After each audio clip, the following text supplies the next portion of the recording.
बिस्मिल्लाहिर्रहमानिर्रहीम। Hello viewers, मैं हूं इरफानुल्लाह और डान वर्चुअल एकेडमी के एक नई वीडियो के साथ आपकी खिदमत में हाजिर हूं। डियर व्यूअर्स, आज हम कैलकुलस फॉर क्लास 12 स्टार्ट करने जा रहे हैं और उसमें जो हमारा आज का लेक्चर है वो है फंक्शन के हवाले से। तो चलिए स्टार्ट करते हैं फंक्शन को। सबसे पहले कंसेप्ट ऑफ फंक्शन, यानी फंक्शन जो है फंक्शन हमारे पास किस तरह आया। The term function was recognised by a German mathematician Leibniz to describe the dependence of one quantity on another quantity. सबसे पहले लेबनीज ने फंक्शन का जो टर्म था सबसे पहले उसने उसको रिकॉग्नाइज किया, और किस लिए? To describe the dependence of one quantity to on another quantity, यानी एक क्वांटिटी का दूसरे क्वांटिटी पे डिपेंडेंस के लिए। अब अगर आप देखें कि फंक्शन को हम डेली लाइफ में भी यूज़ करते हैं। अगर आप देखें तो कंप्यूटर जो है, कंप्यूटर की हमारे पास बेस्ट एग्जांपल है फंक्शन का। लेट सपोज आप कंप्यूटर को कोई इंस्ट्रक्शन देना चाहते हैं, तो आप कीबोर्ड के ज़रिए या माउस के ज़रिए आप उसको इंस्ट्रक्शन देते हैं, और आप वो इंस्ट्रक्शन जो है उस पर वो कंप्यूटर या लैपटॉप उस पर प्रोसेस करता है, और प्रोसेस करने के बाद वो आपको उसका रिज़ल्ट जो है वो डिस्प्ले करता है मॉनिटर पे या एलसीडी पे या स्क्रीन पे। वो आपको रिज़ल्ट आपको को देता है। तो यह हमारे पास फंक्शन की एक बेस्ट एग्जांपल है। इसके अलावा आप मोबाइल की भी एग्जांपल ले सकते हैं। बहुत सारे एग्जांपल हैं हमारे पास फंक्शन की। यहाँ पर हमारे पास डिफिनीशन है फंक्शन की कि फंक्शन को हम किस तरह डिफाइन करते हैं। Function is a rule that assign for each input value x belongs to x have a unique output value y belongs to y is called function. यानी फंक्शन जो है, फंक्शन हमारे पास एक रूल है जिसमें हमारे पास इनपुट वैल्यू जो है, इनपुट वैल्यू का हमारे पास एक यूनिक आउटपुट वैल्यू आएगा। मैंने आपको अभी भी कंप्यूटर की एग्जांपल ली है। कंप्यूटर को जब हम इनपुट देते हैं, इनपुट यानी जब हम उसको कीबोर्ड के ज़रिए या माउस के ज़रिए कोई कमांड देते हैं, उसको हम इनपुट देते हैं, तो उस पर वो कंप्यूटर जो है, कंप्यूटर की जो सीपीयू है उस पर वो प्रोसेस करता है, उस पर वो फंक्शन करता है और हमें डिस्प्ले करता है स्क्रीन पे। हमें रिज़ल्ट जो है रिज़ल्ट डिस्प्ले करता है, यानी हमें आउटपुट जो है आउटपुट डिस्प्ले करता है। तो ये हमारे पास फंक्शन की बेस्ट एग्जाम्पल है। यहाँ पर हम इसको इस तरह भी डिनोट करते हैं, f is a function from x to y। इसको हम इस तरह डिनोट करते हैं, और डिफाइन भी इसका इस तरह करते हैं, f of x equal to y। इसको हम इस तरह डिफाइन करते हैं। अब हमारे पास ये एक उसका जो स्ट्रक्चर है फंक्शन का, यानी फंक्शन को हम किस तरह ग्राफिकली लिखते हैं।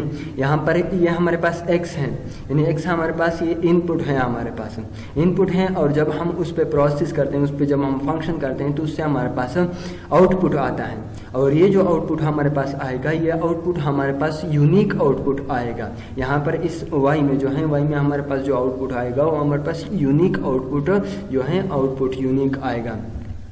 इसके अलावा यहाँ पर जो हमारे पास जो इनपुट वैल्यू थी, इनपुट वैल्यू को हम इंडिपेंडेंट वेरिएबल जो है इंडिपेंडेंट वेरिएबल भी कह सकते हैं, और आउटपुट वैल्यू जो है आउटपुट वैल्यू को हम डिपेंडेंट वेरिएबल कहते हैं। वो इसलिए कि जो इनपुट वैल्यू है, इनपुट वैल्यू को हम इस तरह इंडिपेंडेंट वेरिएबल कहते हैं कि उसको हम जो भी चाहे हम उसको वैल्यू दे सकते हैं।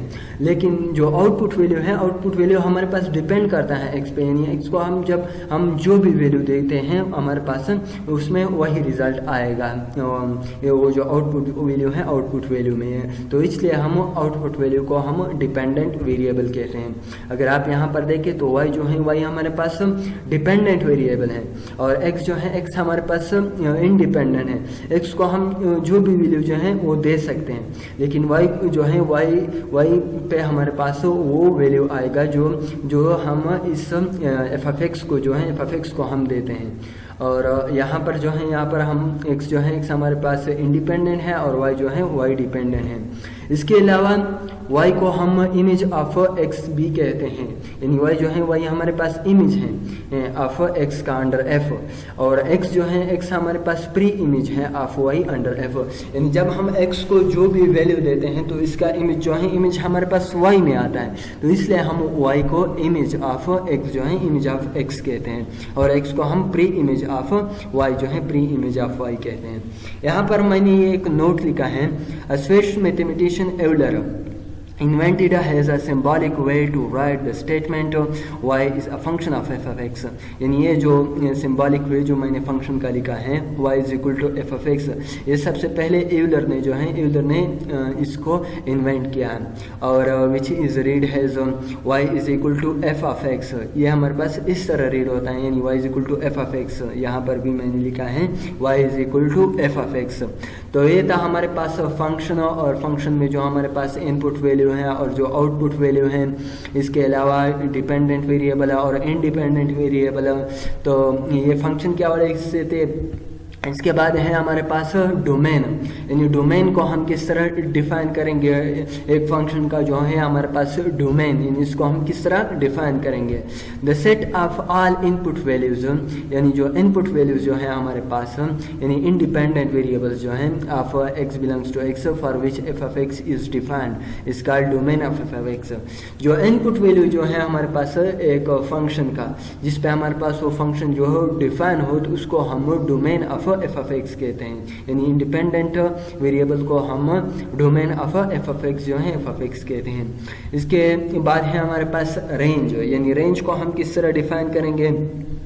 The set of all output values, जो आउटपुट वैल्यू जो है हमारे पास, यानी डिपेंडेंट वेरिएबल जो हैं which obtained from input values, यानी f of x is defined as is called a range, यानी इसको हम रेंज भी कहते हैं। यानी आउटपुट वैल्यू जो है हमारे पास, जो हमारे पास इनपुट वैल्यू से जो है आते हैं, तो इसको हम range of f of x कहते हैं। डोमेन जो है, डोमेन हमारे पास इनपुट वैल्यू से आता है, और रेंज जो है, रेंज हमारे पास आउटपुट वैल्यू से जो है आउटपुट वैल्यू को हम रेंज कहते हैं, और इनपुट वैल्यू को हम डोमेन कहते हैं। यहाँ पर हमारे पास एक एग्जांपल है, find the domain and range of the function f of x is equal to x square plus 1।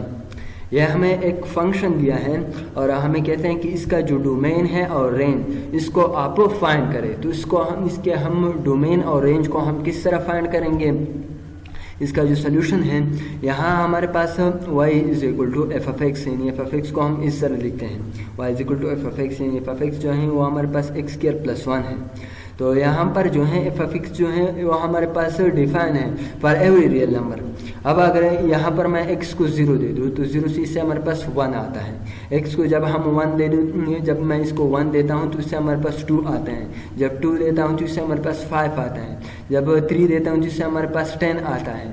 4 से हमारे पास 17 आता है। तो ये हमारे पास डिफाइन है फॉर एवरी रियल नंबर के लिए। सो हमारे पास इस ये जो फंक्शन है हमारे पास ये नॉन नेगेटिव रियल नंबर है, यानी इससे हमारे पास पॉजिटिव नंबर जो है पॉजिटिव नंबर्स आता है।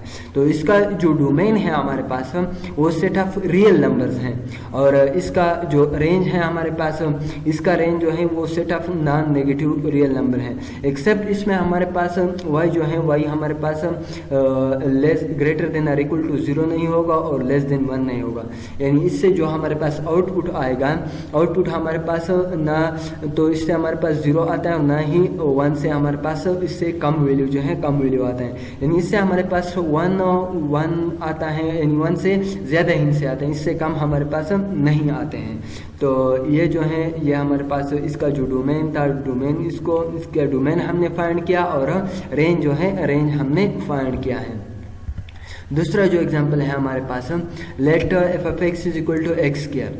यह हमारे पास एक फंक्शन है और हमसे कहता है कि find the domain and range of f। इसका डोमेन और रेंज जो है रेंज वो फाइंड कर दें। तो इसका हम डोमेन और रेंज किस तरह डिफाइन करेंगे। f of x जो है ये जो फंक्शन है हमारे पास ये डिफाइन है फॉर एवरी रियल नंबर्स। ये हमारे पास एवरी रियल नंबर्स के लिए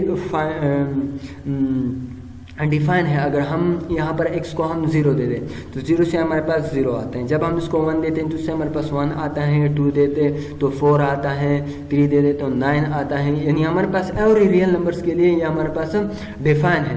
सो एफ ऑफ एक्स जो है यानी एक्स स्क्वायर जो है ये हमारे पास नॉन नेगेटिव रियल नंबर है। सो इसका जो डोमेन है यानी डोमेन ऑफ एफ वो हमारे पास set of all real numbers जो है set of all real numbers हमारे पास आता है। और रेंज जो है रेंज हमारे पास है यानी रेंज इसका इससे हमारे पास set of all negative real numbers आता है। अगर आपने यहाँ पर देखा तो यहाँ पर हमारे पास 0, 1, 2, 1, इससे हमारे पास 4 आता है, इससे 9, 16 ये हमारे पास नॉन नेगेटिव रियल नंबर्स हैं। तो रेंज में हमारे पास इससे नॉन नेगेटिव रियल नंबर जो है नॉन नेगेटिव रियल नंबर्स जो है आते हैं। सो एफ ऑफ एक्स का हमने डोमेन और रेंज जो है वो फाइंड किया है। सो डियर फ्रेंड्स आज के लिए इतना ही था। फंक्शन और इसमें हमारे पास डोमेन और रेंज। सो इतना था। कल इंशाल्लाह हम टाइप्स ऑफ फंक्शन जो है फंक्शन को डिफाइन करेंगे। आज के लिए यह हमारे पास इंट्रोडक्टरी लेक्चर था। कल इंशाल्लाह हम बाकायदा लेक्चर का आगाज़ करेंगे। So thank you for your attention. Allah हाफिज़।